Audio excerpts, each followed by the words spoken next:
कि मैं तो जेल में थी, सब चुनाव सारे मेरे पीछे ही हुए हैं। कल एक दिन में मैंने जो अंदाज़ा लगाया वो यही है कि जनता जो है वो बदलाव चाहती है।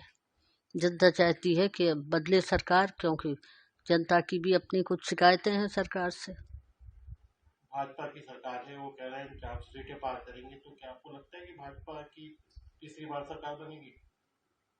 देखिए, जिस तरह से प्रतिक्रिया लोग दे रहे हैं उससे तो नहीं लगता कि भाजपा की सरकार बनेगी। तो क्या आप इंडी गठबंधन की सरकार मानती हैं?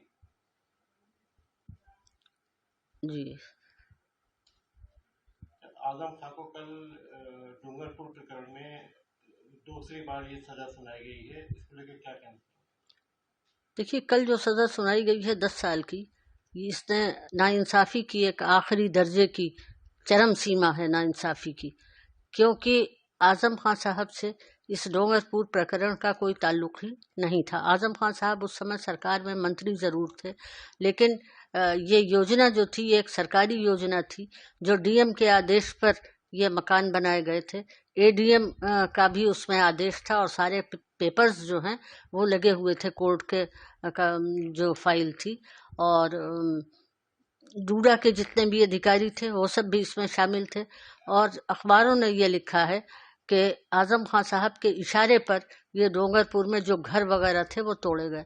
तो यहाँ मैं एक बात ये भी साफ करना चाहती हूँ कि किसी व्यक्ति विशेष के इशारों पर सजाएं नहीं मिला करती, सजाएं सबूतों के आधार पर मिलती हैं। और आज़म साहब के विरुद्ध कोई भी ऐसा सबूत नहीं मिला है कि उन्होंने लूट और डकैती में हिस्सा लिया हो या लूट और डकैती का माल उनके घर से बरामद हुआ हो। कोई सबूत नहीं है, फिर भी सजा दी गई क्योंकि सजा देनी ही थी। एक तरफ तो आप गवाहों, आजम खान साहब का नाम एफआईआर में नहीं था, सिर्फ गवाहों के आधार पर उन्हें सजा दी गई। तो एक तरफ तो आपने डोंगरपुर प्रकरण में गवाहों को इतना महत्व दिया कि आपने उनके बयानों के आधार पर सजा दे दी। दूसरी तरफ जन्म प्रमाण पत्र वाले मामले में हमने सारे गवाह प्रस्तुत कर दिए, सारे एक, यहाँ तक कि किंग जॉर्ज मेडिकल कॉलेज की पूरा रिकॉर्ड दे दिया, वहाँ से मिला हुआ डिस्चार्ज सर्टिफिकेट दे दिया जिसमें अब्दुल्ला आजम का जन्म, तिथि, वक्त, अब्दुल्ला आजम का वेट, हर चीज़ लिखी हुई थी, ओरिजिनल जमा कर दिए।